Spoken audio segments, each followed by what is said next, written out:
네, 행복한 안식일입니다.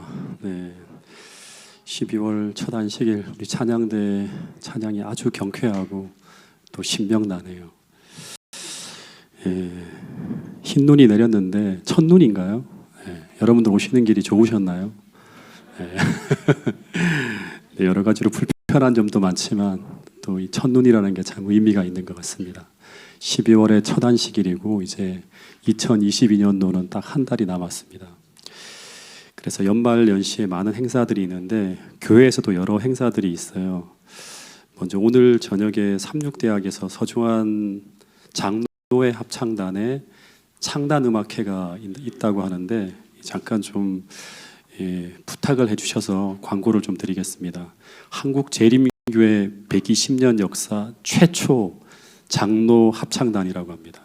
그리고 이 장로 합창단은 태능교회 장로님이 주축이 돼서 구성되어졌다고 합니다.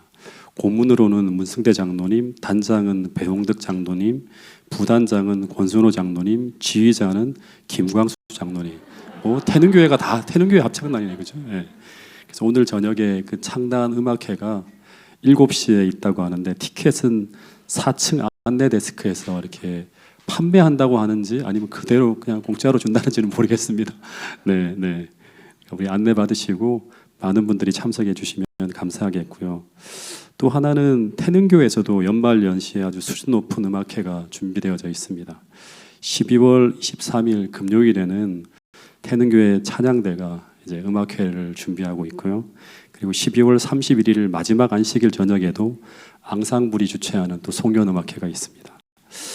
많은 분들이 참석해서 은혜도 받고 또 정성스럽게 준비한 분들을 격려해 주셔서 아주 풍성한 찬양과 음악 순서로 행복한 연말을 보낼 수 있게 되기를 바라겠습니다. 아멘 소리가 작네요. 네.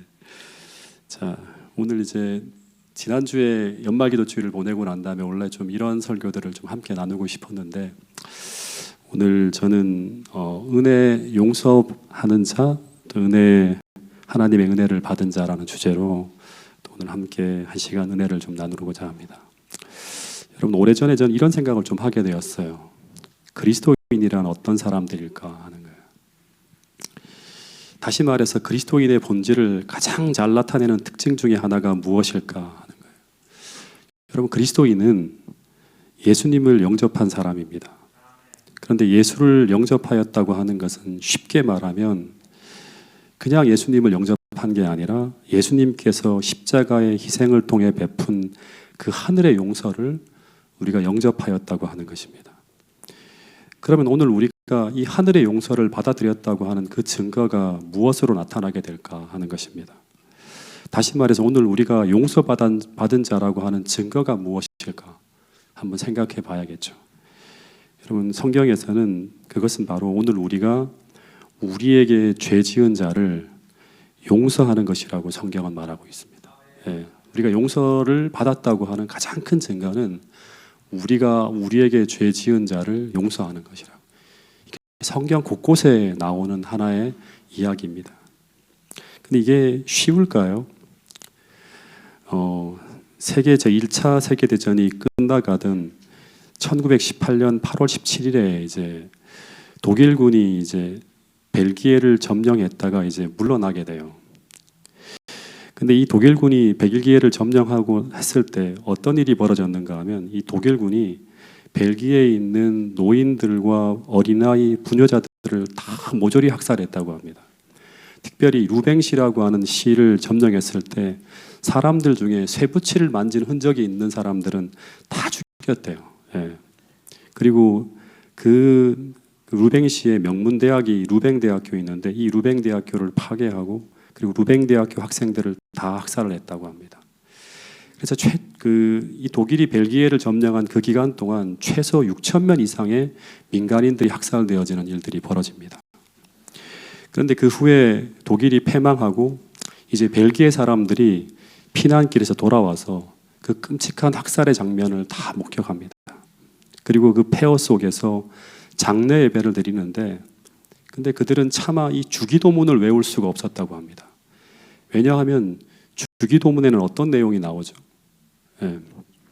우리가 우리에게 죄 지은 자를 사하여 준 것 같이 우리의 죄를 사하여 주옵시고라고는 기도문이 나오는데, 그런데 이 천인공노할 만행을 저지른 독일군을 앞에 두고 도저히 그들을 용서한다고 하는 기도를 드릴 수가 없었다고 합니다.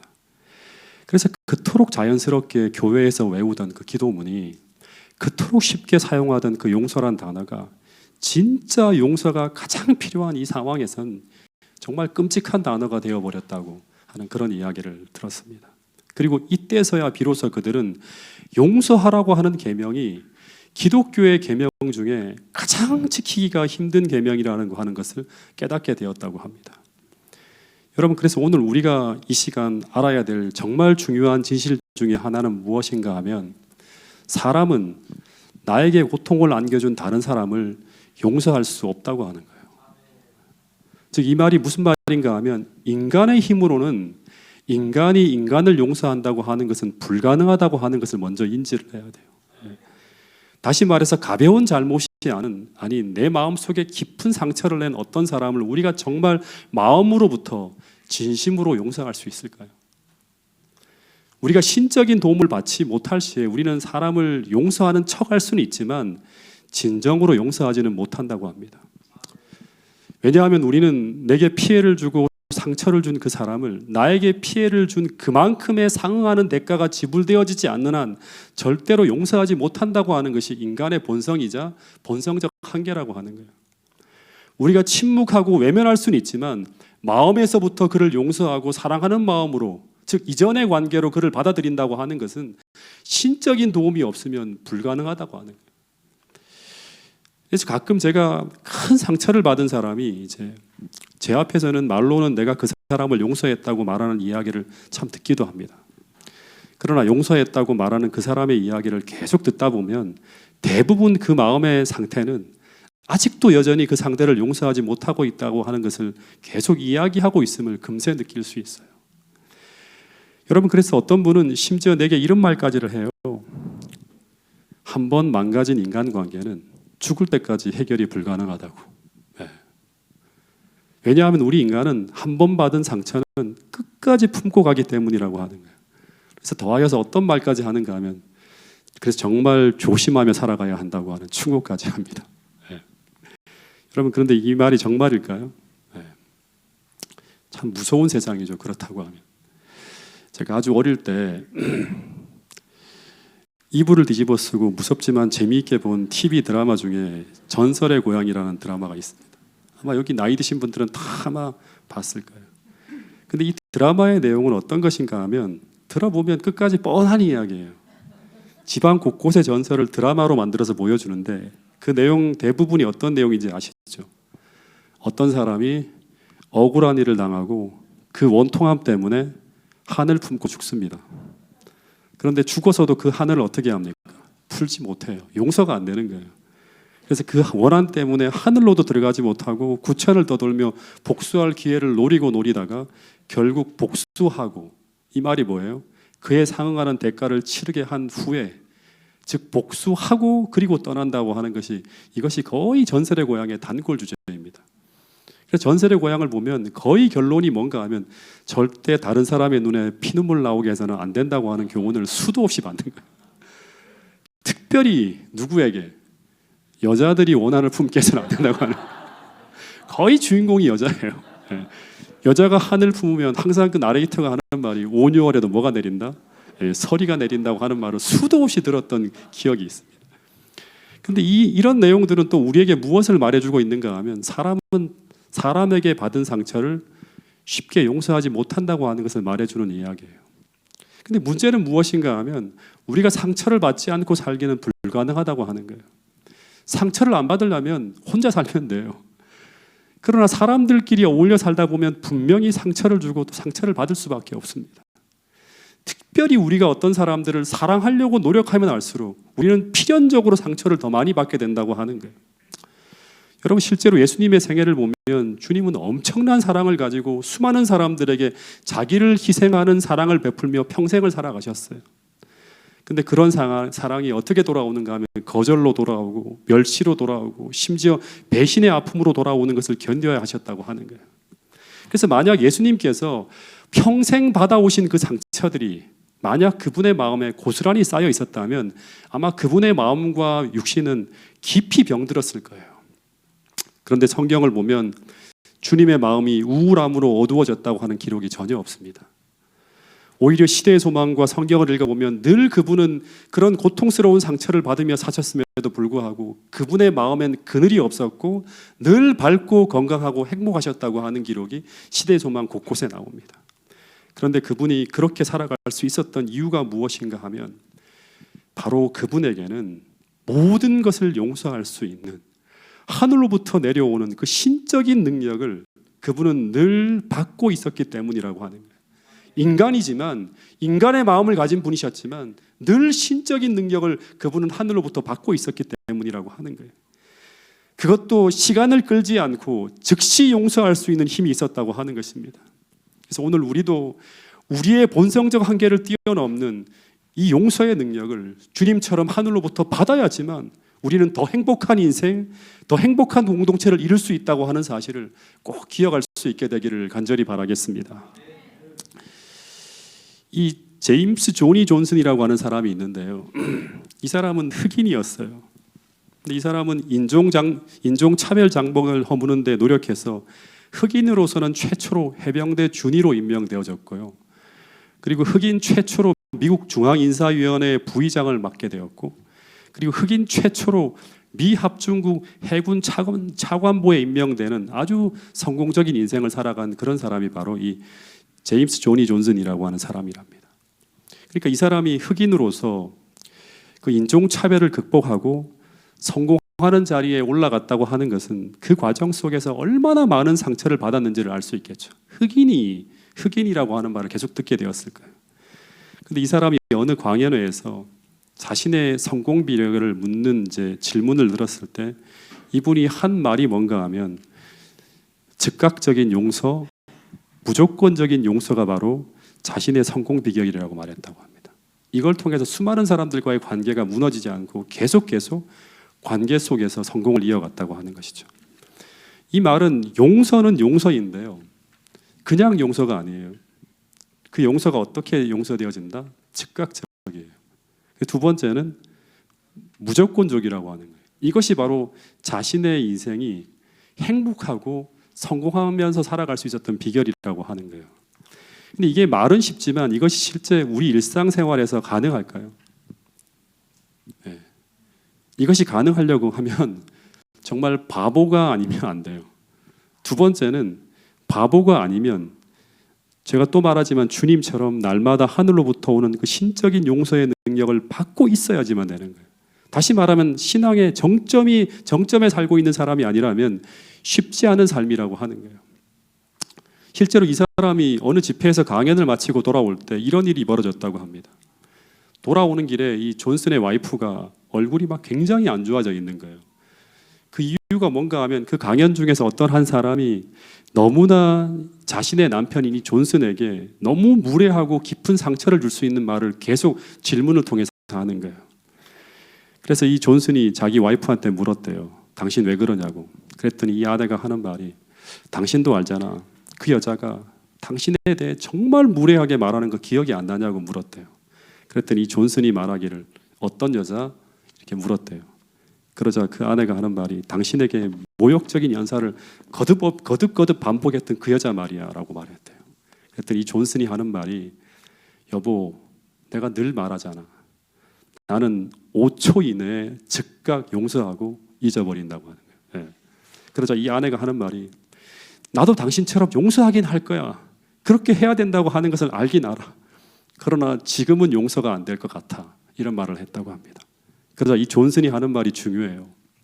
여보, 당신처럼 많은 사람들이 내일까지 기다렸다가 용서할 수 있을 것이라고 생각하는데 그러나 그렇게 하는 일이 쉽지 않아.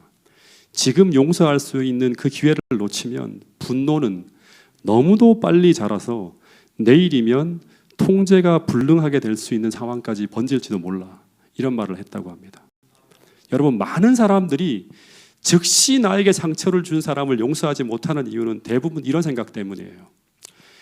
쉽게 용서해주면 무례한 행동을 또 하게 만들지도 몰라. 이런 생각을 한다거나 한동안 좀 애를 태우게 하다가 용서해 주는 것이 그 사람에게도 좋은 교육 효과가 있을 거라, 이런 생각을 한다든가, 혹은 행동에는 결과가 따른다는 것을 반드시 깨닫게 해줘야 돼. 혹은 잘못한 쪽은 저쪽인데 왜 내가 바보처럼 먼저 용서를 해야 되는가? 내가 피해자인데 저 사람은 미안해하지도 않는데 어떻게 저런 사람을 용서할 수 있다 하는 말인가? 이런 생각을 하면서 하루 이틀 한 달 1년을 보낸다고 합니다. 그러다가 쭉 시간이 지나면 첫 번째는 무엇을 잃게 되는가 하면 신앙의 큰 손해를 보게 되고요. 더하여서 두 번째는 내 삶의 기쁨을 잃어버리고, 세 번째는 사람을 잃어버리고, 그리고 네 번째는 그 일로 인해서 마음 한구석에 늘 그늘이 생기게 됩니다. 그 사람만 생각하면 편하지가 않아요. 그 사람만 생각하면 계속 마음이 불행함을 느끼는 거예요. 여러분, 하나님이 우리를 용서하시는 데는 단 1초도 걸리지 않는다고 합니다. 그분은 우리를 즉각적으로 무조건적으로 용서하신다고 하는 거예요. 그처럼 우리도 1초 이내에 이 나쁜 마음을 처리할 수 있어야 한다고 하는 거예요. 그런데 주님처럼 그렇게 우리 마음이 장독할 수 있게끔 우리 마음을 훈련할 수만 있다면, 우리 마음에 많은 불행의 원인이 되는 이 악감정이나 원한이 우리 마음에 눌러붙지 않고 우리는 행복하게 살아갈 수 있다고 성경은 이야기하고 있습니다. 여러분, 이런 이야기를 좀 많이 들었을 거예요. 프라이팬 중에 제일 비싼 것이 이 테블론 재질로 만들어진 제품이라고 합니다.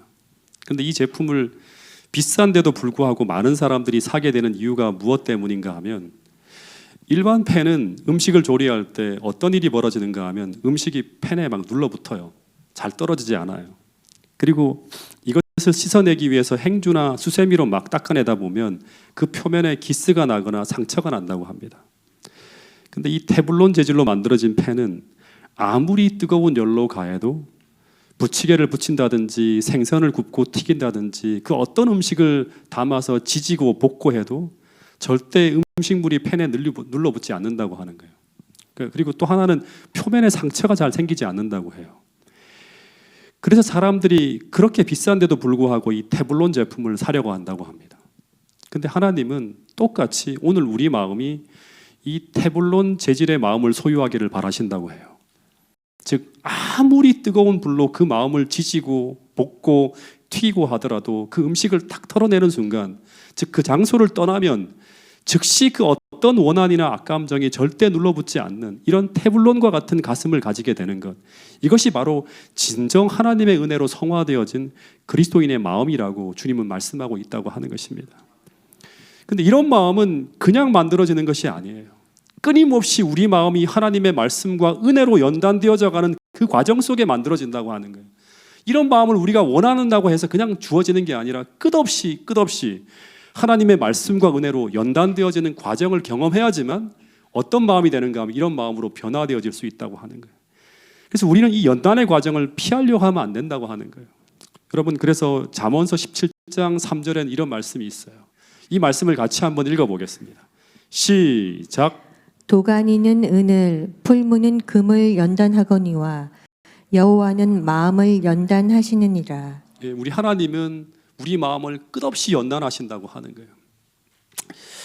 여러분, 그런데 디모데후서 3절부터 보면 이런 말씀이 나와요. 제가 참 이 말씀을 보면서 생각을 좀 많이 하게 됐는데, 말세가 되면 고통하는 때가 이럴 텐데 수많은 사람들이 막 고통을 당해요.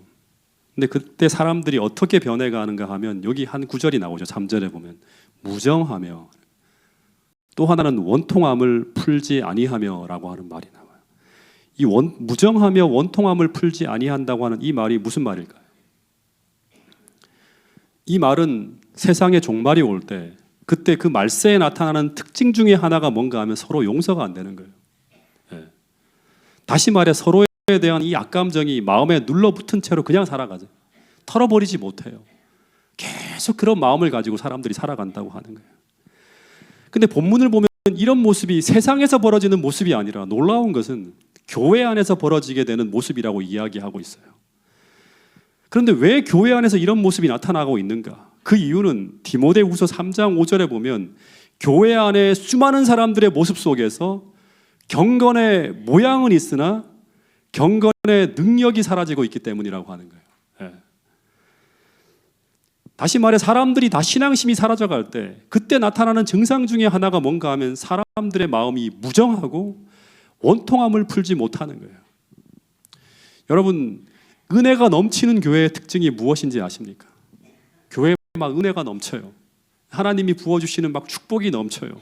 그러면 그 교회에 나타나는 특징 중에 하나가 뭔가 하면, 여러분, 그리스도의 은혜가 넘친다고 하는 것은 하나님의 나를 사랑하시고 나를 용서하시는 그 십자가의 사랑이 이 교회 구성원들이 한 분 한 분이 충분히 받고 있다고 하는 걸 의미하는 거예요. 그런데 그런 교회와 그런 사람의 특징은 뭔가 하면 서로 간의 용서가 쉬워요. 예. 다시 말해서 관계의 문제가 잘 해결되어진다고 하는 거예요. 즉 해결이 쉽다고 하는 거예요. 그런데 그 이유가 무엇 때문이신가 하면 그들은 경건의 모양만이 아니라 그들은 경건의 능력을 소유하고 있기 때문이라고 하는 거예요. 그래서 그들은 무정하지 않고 원통함을 가슴속에 담고 있지 않아요. 주님처럼 다 털어버리는 거예요. 그러나 반대로 그리스도의 은혜가 사라져가는 개인과 교회는 한 번 상처를 받으면 회복이 어려워요.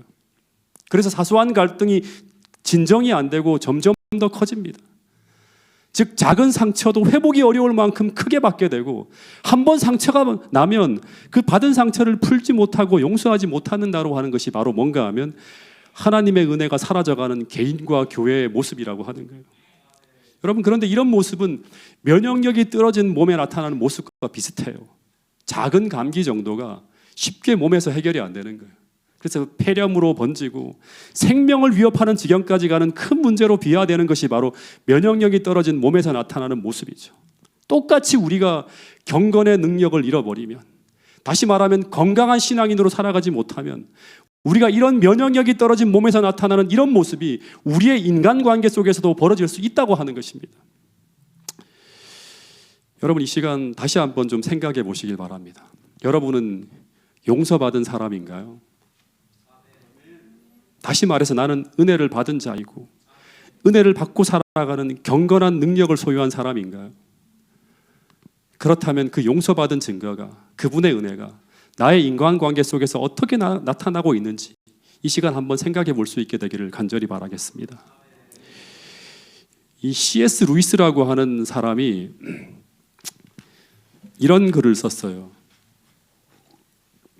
이 사람은 영국의 아주 유명한 그리스도인 저술가인데, 이 사람이 한 말이 제 마음속에 참 깊이 공감이 되었는데, 이제 이런 얘기를 했어요. 그리스도인이 된다고 하는 것은, 그것은 용서받을 만하지 못한 사람을 용서하는 것이다.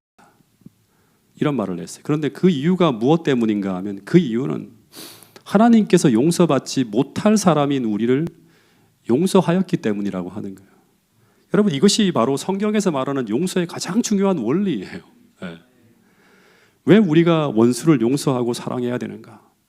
그것이 계명이라서가 아니라 먼저는 하나님께서 용서받지 못할 사람인 우리를 용서하였기 때문이라고 하는 거예요. 그 용서에 대해서 우리가 좀 많이 묵상해 보게 되는 성경의 이제 텍스트가 마태복음 18장에 나오는데, 이 마태복음 18장에 보면 예수님과 베드로의 대화의 장면이 나옵니다. 그런데 거기서 베드로가 주님께 이런 질문을 해요. 주님, 제게 상처를 준 사람을 몇 번까지 용서하면 될까요? 라고 물어요. 근데 이 이야기가 나오는 이제 마태복음 18장의 서두에 보면 이제 그 배경이 뭔가 하면 제자들 간에 서로 누가 높은가로 막 논쟁이 벌어지는 가운데 이 내용이 나와요. 근데 이런 논쟁이 벌어지게 된 이유는 뭔가 하면 예수님의 인지도가 세상에서 점점 높아지면서 예수님의 대권 가도가 탄탄대로를 달려가는 듯한 그런 모습이 쫙 펼쳐지게 되었기 때문에 이런 논쟁이 벌어지는 거예요. 그 전까지는 생각지도 않다가. 그러면서 전에는 자리에 대한 관심이 별로 없던 제자들이 이제 뭔가 주님이 될 것 같은 모양새가 나타나자 미래에 누가 총리 대신 누가 내무부 장관이 될지를 막 논하게 되는데, 그러면서 서로 비교하는 일들이 벌어집니다. 그러다가 당시 예수님과 가장 가깝게 붙어 다니던, 특별히 주님의 특별한 선택을 늘 받게 되는 이 베드로가 공공의 적이 돼버려요. 맨날 잘난 척하고 앞장서서 나는 뭐 예수님이 왕이 될 때 가장 옆에 있는 사람이라고 하면서 막 공공연하게 떠들고 다니니까. 그래서 베드로는 자주 동료들에게 이런저런 자신을 공격하는 소리를 들으면서 상처를 굉장히 많이 받았을 거라고 상상해 볼 수 있어요. 그래서 어느 날 베드로가 주님에게 이런 질문을 하게 됩니다. 주님, 제가 형제를 용서해야 된다고 하는 것은 알기는 아는데, 그런데 그 형제가 내게 죄를 범하면 제가 몇 번이나 용서해 주면 됩니까? 라고 물었던 거예요. 근데 이 말은 무슨 말인가 하면, 형제를 용서하며 살아야 한다는 것에 대해서는 알고는 있는데, 그런데 언제까지 참고 용서해야 되는지, 즉 언제까지 당하고만 살아야 되는지, 다시 말해 용서가 불가능할 때는 언제부터입니까? 라고 묻는 거예요. 즉 이 말은 이제 언제부터 내가 반격을 해도 됩니까? 라고 묻고 있는 거예요. 그래서 베드로가 스스로 내놓은 답 중에 하나가 뭐죠? 스스로 내놓은 답 중에 하나가 뭔가 하면, 네, 그래도 내가 꽤 주님의 수석 제자니까 주님, 제가 7번 정도 참으면 될까요? 라고 물었던 거예요. 그랬더니 주님이 하시는 말씀이 이것이었어요. 기가 막힌 말씀을 하죠. 마태복음 18장 21절부터 22절에 보면 한번 읽어볼까요? 시작. 그때 베드로가 나와 이르되 주여, 형제가 내게 죄를 범하면 몇 번이나 용서하여 주리이까? 7번까지 하오리이까? 예수께서 이르시되 내게 이르노니 7번뿐 아니라 7번을 70번까지라도 할지니라. 예, 예수께서 이르시되 내게 이르노니 7번뿐 아니라 7번을 70번까지라도 할지니라. 이 말은 490번 참으라고 하는 것이 아니라 이 말씀은 끝까지 참으라고 하는 거죠. 끝까지. 더 정확히 말하면 무한히 참고 무한히 용서하라고 하는 거예요. 이 말은 무슨 말이에요? 주님처럼 참고 주님처럼 용서하라고 하는 거예요. 내가 그렇게 했던 것처럼 내 능력과 내 은혜를 너희들이 받으면 그렇게 할 수 있다고 하는 거예요. 다시 말해 주님의 마음을 품고 살아가라고 하는 거예요. 이게 주님이 주신 계명이에요. 예.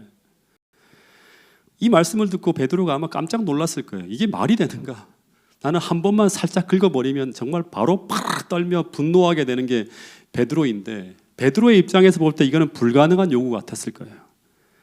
그래서 이게 어떻게 가능한가요? 하면서 질문하려고 하는 찰나, 그때 주님은 그 마음속에 담긴 그 무언의 질문에 대한 대답으로 주신 교훈이 바로 그 유명한 1만 달란트 빚진 자와 100데나리온 빚진 자에 대한 비유였어요.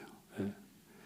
여러분, 이 비유는 오늘 우리가 용서하는 것이 불가능해 보일 때, 마치 그것이 너무나 억울한 일처럼 느껴질 때, 그래서 주님의 이 명령에 의문부호가 마치 찍히게 될 때, 그때 주님은 그렇다면 너는 어떤 사람인지 생각해보라고 하시면서 말씀하신 이야기가 바로 이 비유의 내용이에요. 예. 여러분, 오늘 혹시 이런 부담에 이런 마음의 부담과 짐을 가지고 이 자리에 오신 분이 혹 계시다면 이 비유를 한번 깊이 생각하며 용서할 수 있는 용기와 은혜를 받아가실 수 있는 여러분과 저가 될 수 있기를 간절히 바라겠습니다. 잠깐 이 이야기를 스토리로 말씀을 드리면, 이 이야기는 천국은 하면서 이야기가 시작되어집니다. 다시 말해 천국은 이런 나라라고 하면서 이어지는 이야기가 바로 이 비유의 비유인데, 이 비유의 이야기인데, 여러분, 천국은 어떤 곳인가요? 천국은 어떤 곳인가 하면 천국은 주님이 계신 곳이에요. 그리고 두 번째는 천국은 어떤 곳인가 하면 주님을 사랑하는 사람, 주님의 마음을 품고 살아가는 사람들이 모여 있는 곳이 바로 천국이에요. 예. 근데 주님은 말씀하시기를 천국은 그 종들과 결산하려 하던 어떤 임금과 같다고 이야기합니다. 근데 이 임금이 종들과 무엇을 결산하려고 하는가 하면 본문의 결론은 바로 무엇인가 하면 오늘 우리가 받은 주님의 용서가 정말 우리 마음에 담겨 있는지를 결산하려고 한다고 하는 것이 이 본문의 이야기의 결론이에요. 예. 다시 말하면 하나님은 우리를 용서해 주셨는데, 그런데 우리가 정말 그 하늘의 용서를 받아들인 사람인지 아닌지를 한번 결산해 보겠다고 하는 거예요. 예. 그런데 그것을 어떻게 확인할 수 있는가? 즉 오늘 우리가 하늘의 용서를 받아들인 사람인지 아닌지를 어떻게 확인할 수 있는가? 그것은 바로 오늘 우리가 이웃을 용서하며 살아가는 사람인지 아닌지의 모습을 통해서 주님은 오늘 우리가 용서받은 자인지 아닌지를 확인하시겠다고 하는 거예요. 그게 이 비유의 이야기의 결론이에요. 그래서 여러분, 저는 설교의 시작에 물었던 질문을 다시 묻습니다. 그리스도인은 어떤 사람인가? 그 사람들은 이 그리스도께로 하나님으로부터 자신들이 받은 것이 무엇인지를 아는 사람들이에요. 근데 그들은 무엇을 하늘로부터 받았는가? 이런 본문을 보면 어떤 사람이 1만 달란트의 빚이 있었는데, 근데 그 사람이 임금과 결산하려고 하는데, 근데 그 수중에는 갚을 것이 없는 거예요. 그래서 끌려와서 뭐라고 하는가 하면 살려달라고 하고 있는 장면이 쭉 펼쳐지는 내용이 비유 가운데 나옵니다. 근데 1세기 당시에 이제 필로라는 사람의 글을 읽어보면 어떤 한 사람이 가난 때문에 세금을 내지 못하다가 이 조세 징수원에게 붙잡혀서 관가에 끌려가서 막 이제 거의 죽을 걸 아니까 어떻게 하는가 하면 중간에 달아나게 됩니다. 근데 그 때문에 이 사람은 이제 생명을 부지하는데 그 아내와 자식 그리고 부모와 모든 친척까지 끌려가서 매를 맞다가 고문을 당하고 결국엔 다 죽습니다. 그런데 이것이 바로 로마 시대 나라의 빚진 자, 즉 임금에게 빚진 자를 처벌하는 방식이었다고 합니다. 근데 비유에 나오는 이 임금은 자신에게 1만 달란트의 빚을 진 자와 그 가족에게 이런 엄청난 사고를 친 사람들에게 어떻게 하는가 하면 어떤 고통도 가하지 않고 그 빚을 즉시 탕감하며 용서하여 준다고 하는 이야기가 나와요.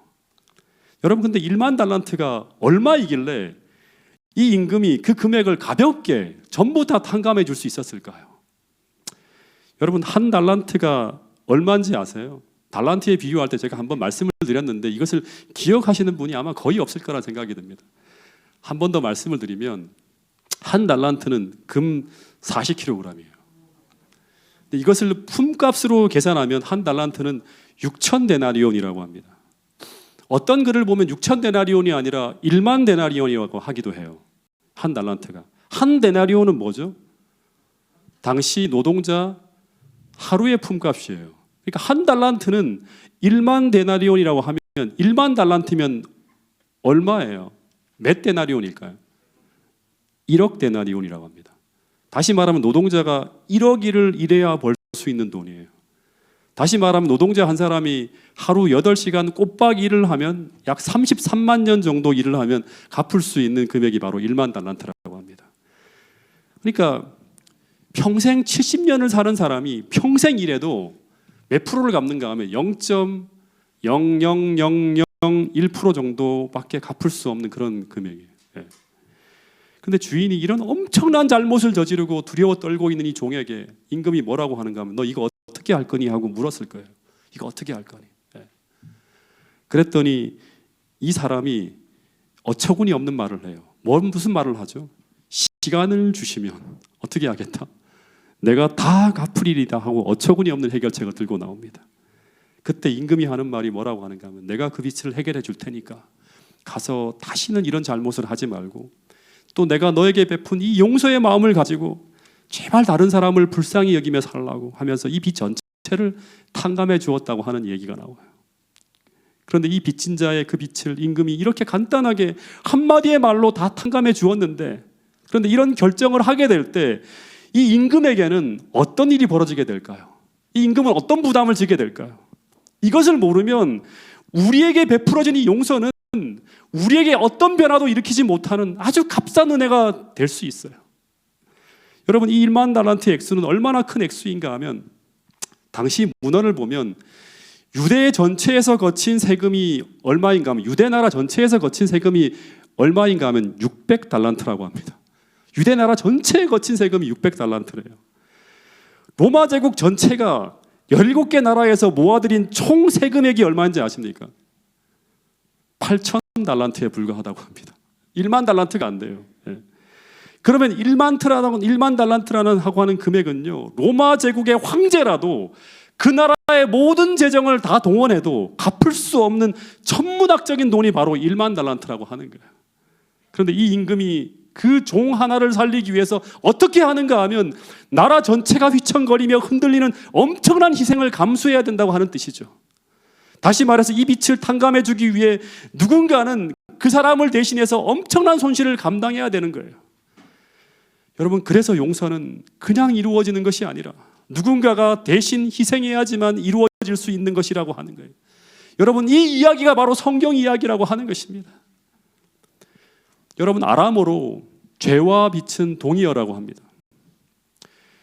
그래서 성경을 보면 모든 사람은 하나님 앞에 1만 달란트의 채무를 진 존재로 우주의 법정에 서 있다고 하는 거예요. 여러분, 우리는 온 우주를 휘청거리게 만들 만큼의 엄청난 죄를 저지른 자들이라고 하는 거예요. 그런데 이런 처지에 있는 이 인간의 빛을 해결하기 위해서 하나님은 하나님의 아들의 생명을 바치는 상상할 수 없는 큰 손실과 희생을 통해서 우리를 용서하여 주셨다고 성경은 이야기하고 있습니다. 다시 말해서 그 큰 희생을 통해서 오늘 우리는 조금도 부족함이 없는 넉넉한 구원과 용서를 받았고, 그리고 그 희생을 통해서 오늘 우리가 평안을 누리면서 지금 이렇게 살아가고 있다고 성경은 이야기하고 있는 것입니다. 그래서 이런 사랑과 이런 은혜를 받은 사람, 그래서 이 희생의 크기와 그 은혜를 아는 사람, 그리고 그 희생의 크기와 넓이와 깊이를 알고 느끼며 살아가고 있는 사람을 우리는 그리스도인이라고 부른다고 하는 것입니다. 여러분, 그래서 만약 오늘 우리가 이 하늘 아버지의 큰 희생과 자비를 느끼고 있다면, 그것을 알고 있다면, 우리는 나에게 100데나리온 빚진 자를 절대 그렇게 대하지 않고 하늘 아버지께서 나에게 베푼 그 똑같은 자비를 그 100데나리온 빚을 진 자에게 베풀며 살아가게 될 것이라고 하는 것이 바로 이 비유를 통해서 우리에게 던지는 하나님의 메시지라고 하는 것입니다. 여러분, 성경은 언제나 어떤 요구를 우리에게 말할 때마다 먼저 우리가 받은 하나님의 은혜를 우리가 알고 있는가를 먼저 묻고 있습니다. 그것을 알고 있다면 우리는 무엇을 해야 하는가라고 말씀하고 있는 거예요. 요한일서 4장 11절에도 보면 이런 말씀이 있어요. 사랑하는 자들아, 하나님이 이같이 우리를 사랑하셨은즉. 이 말이 뭐예요? 그 하나님의 사랑을 우리가 알고 있다면 우리도 서로 사랑하는 것이 마땅하도다. 당연한 거 아니겠니? 이 엄청난 사랑을 받았는데 우리도 서로 사랑하는 것이 당연한 거 아니겠니? 하는 거예요. 받지 않았다면 이 요구를 할 수가 없는 거예요. 마태복음 10장 8절에도 주님은 이런 말을 해요. 너희가 거저 받았으니 어떻게 알아? 거저 주어라고 하는 거예요. 네. 즉 우리가 무엇을 거저 받았는지 알고 있다면 그것을 기억하고 그 받은 것을 값없이 너희도 줄 수 있어야 한다고 하는 거예요. 여러분, 다시 말씀드립니다. 그리스도인은 하나님께서 베푸신 그 사랑과 희생을 받은 자이고 그것을 아는 사람들이에요. 그리고 그 받은 사랑에 감사로 반응하며 순종하며 헌신하는 자들이 누구인가 하면 정상적인 그리스도인이라고 하는 거예요. 여러분, 이 패턴이 성경 전체를 흘러가는 패턴이에요. 창세기 6장에도 보면 6장 8절에 보면 하나님은 노아에게 그냥 방주를 지으라고 헌신을 요구하지 않아요. 노아가 방주를 짓는 그 이야기의 시작에 성경은 분명히 말하기를 그가 여호와께 은혜를 입었다고 먼저 말을 하고 있어요. 그리고 난 후에 하나님은 그에게 방주를 지으라는 요구가 떨어지고, 그리고 노아는 그 하나님의 말씀에 순종하며 방주를 짓게 된다고 하는 게 이 패턴이에요. 하나님 주신 은혜를 받고 그것을 알기 때문에 순종하며 살아가는 거예요. 여러분, 시편 86편 2절 3절에도 보면 다윗이 자신을 가리켜 뭐라고 하는가 하면 나는 경건하오니 하는데, 이 경건하다고 하는 이 단어는 관주를 보면 은혜를 주신 자라고 이렇게 이제 관주에 나옵니다. 다윗은 뭐라고 하는가 하면 나를 가리켜서 주께서 은혜를 주신 자라고 표현하고 있습니다. 그리고 그 은혜를 기억함으로 다윗이 행한 삶의 모습은 그를 죽이려고 하는 원수인 사울을 한 번만이 아니라 성경에 나온 그대로죠. 끊임없이 끝까지 그가 죽을 때까지 그를 용서하며 사랑합니다. 다시 말해 순종도 그 사랑을 힘입어서 희생도 봉사도 용서도 모두 이 사랑을 느끼게 될 때 우리가 행할 수 있게 된다고 성경은 말하고 있습니다. 여러분, 오늘 태능교회 모든 성도들의 마음속에 하나님이 주시는 이 은혜와 이 사랑이 충만하게 풍성하게 부어질 수 있게 되기를 간절히 바라겠습니다. 몇 년 전에 2017년도였어요. 어머니께서 이제 몸이 편찮으셔서 매번 이제 36병원으로 올라오셨는데, 그때 병원에 올라오실 때 제가 청량리역으로 마중 나가게 되었어요. 근데 기차가 이제 항상 모시러 갔다가 그 주에는 너무 바빠갖고 제가 못 가게 돼서 어머니가 그러면 기차를 타고 오시겠다고 해서 올라오셨는데, 제가 청량리역으로 마중 나가게 됐는데 기차가 정차하는 그 플랫폼에서 어머니를 기다리다가 어머니가 기차에서 내리는 걸 제가 봤어요. 근데 이 80대 중반의 할머니가 주변을 두리번거리면서 출구를 못 찾는 거예요.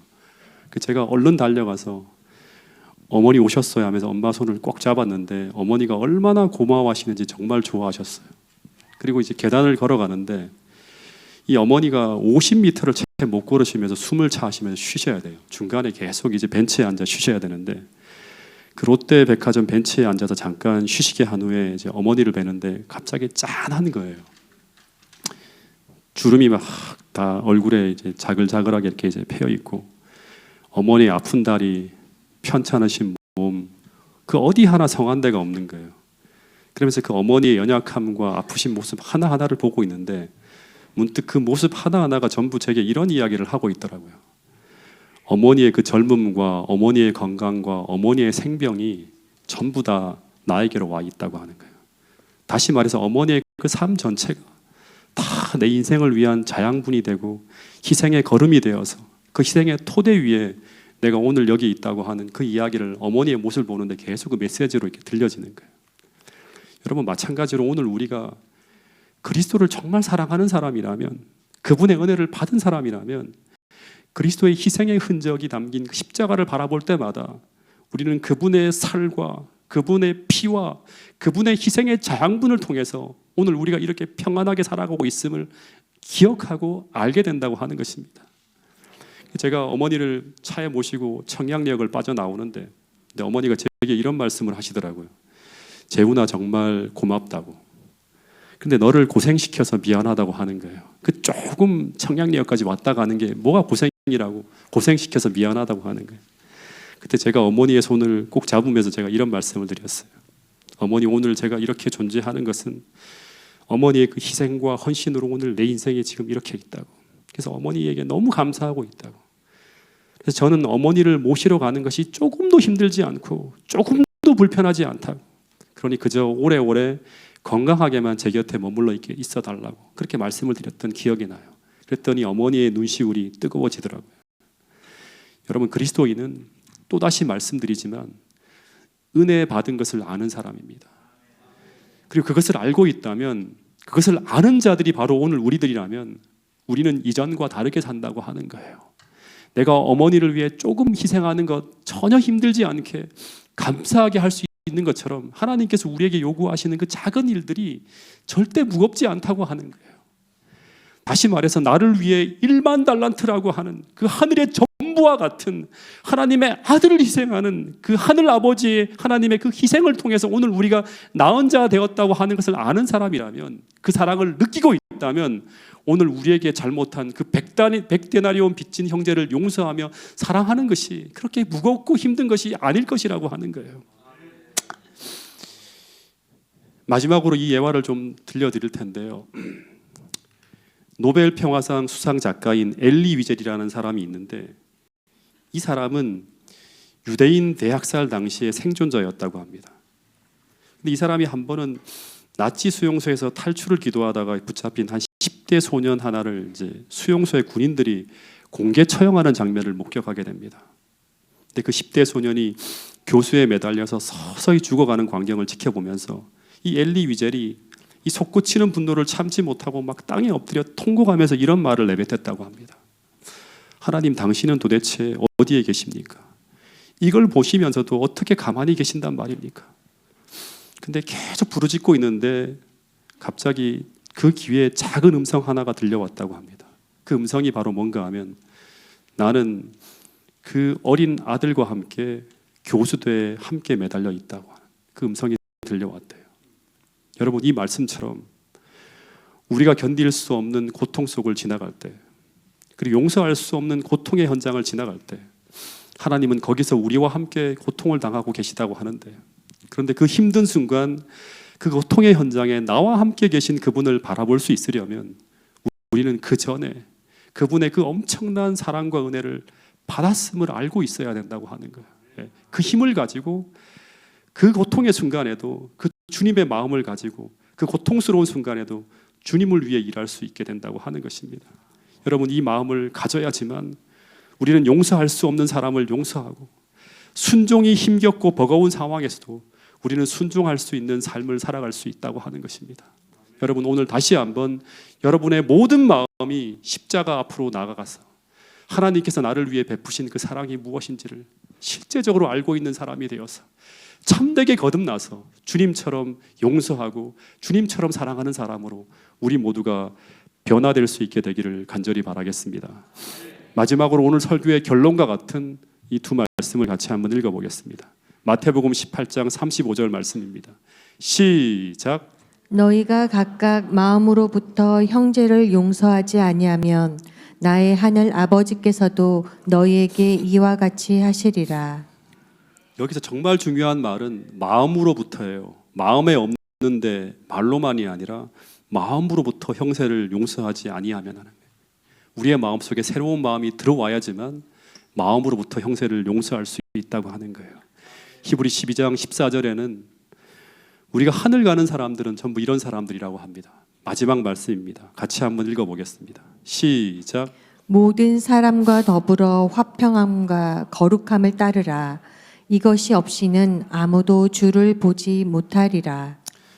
여러분, 한 해를 마무리해가는 이 시간, 혹 아직도 우리와 화목하지 못한 사람이 혹 있지 않은지, 혹 내가 마음으로부터 용서하지 못하는 형제가 없는지 생각 한번 해보시고요. 혹 있다면 올해가 다가기 전에 꼭 그분을 용서하고 사랑의 관계를 회복할 수 있는 은혜를 달라고 하나님 앞에 기도할 수 있게 되기를 간절히 바라겠습니다.